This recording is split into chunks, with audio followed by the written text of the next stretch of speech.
कर ही ट्वीट किया जाना चाहिए। फिलहाल मैं आपके पास आऊंगा, फुनसुख साहब भी हमारे साथ जुड़े हुए हैं। फुनसुख साहब, बहुत बहुत शुक्रिया एक बार फिर।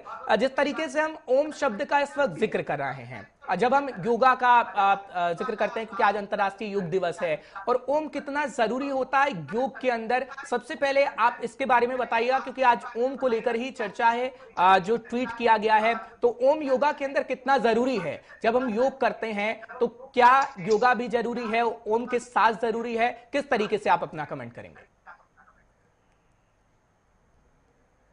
मैं जनरली पॉलिटिकल डिस्कशन में कभी आना नहीं चाहता हूं, लेकिन चूंकि मैं थोड़ा योगा करता हूं तो आपने मुझे बताया तो मैंने इससे पलायन नहीं किया। मैंने सोचा मैं इस चीज को सामना करूं। जी जी। तो मैंने भी योग पे बहुत सी किताबें पढ़ा है।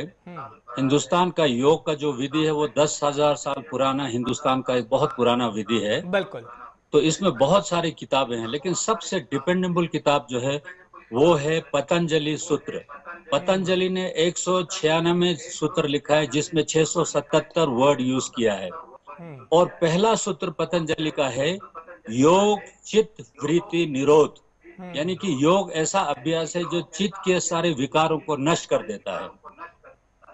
तो जहां तक ओम और अल्लाह का बात है, ये तो दोनों अपने आप में बलवान है। ओम भी बलवान है, अल्लाह भी बलवान है, और योग का अपना एक अस्तित्व है। तो योग में कहीं भी आप कोई चीज अपनी तरफ से थोपें तो वो ठीक नहीं है। योग का अपना एक इंडिपेंडेंट अस्तित्व है। योग is a science of mind and matter. ये चित्त और काया की विधि है, ये एक एक्सरसाइज है। तो मैं भी आज योग की तरफ से इतना जरूर बोलना चाहूंगा, योग योग है, योग बहुत महान है और हिंदुस्तान का बहुत सनातन विधि है। हमारे तरफ से ये पूरे दुनिया के लिए एक बहुत बड़ा हमारा गिफ्ट है। अब पूरे दुनिया को योग ही सुधारेगा। और योग ऐसा है जैसे क्लासिकल म्यूजिक है। क्लासिकल म्यूजिक ना हिंदू है ना मुसलमान है, सारे गामा पादा निसा सानी धपा मागा रेसा। ठीक इस तरह योग का विधि भी है।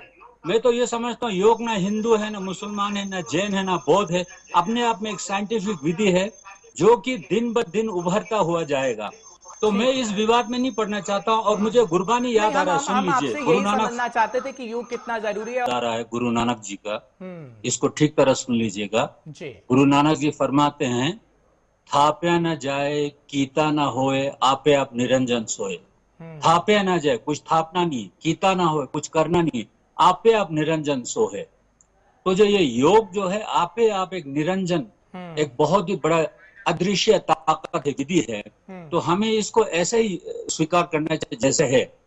एक बात मैं जरूर कहना चाहता हूँ, जैसे मैं एक आदमी हूँ, मेरे बीवी बच्चे मेरा कहना नहीं मानता है, लेकिन मोदी जी प्राइम मिनिस्टर बनता है, बनते ही 14-15 दिन के बाद पूरे हिंदुस्तान में नहीं पूरे दुनिया में योग दिवस एस्टेब्लिश करता है। ये भी योग का डंका बजाने का एक तरीका है।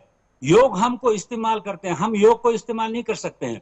मैं योग का माध्यम बन सकता हूँ, मैं योग को अपना माध्यम नहीं बना सकता हूँ। तो जो कोई योग को माध्यम बनाना चाहते हैं उसको कभी कामयाब नहीं मिलेगा।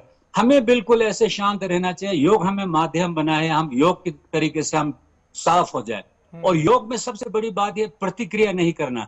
अभी किसी ने अगर कुछ लिख दिया तो उसको इग्नोर कीजिए, उसका बल वहीं क्षीण हो जाएगा। जो ही आप प्रतिक्रिया करते हैं आप उसको बल देते हैं।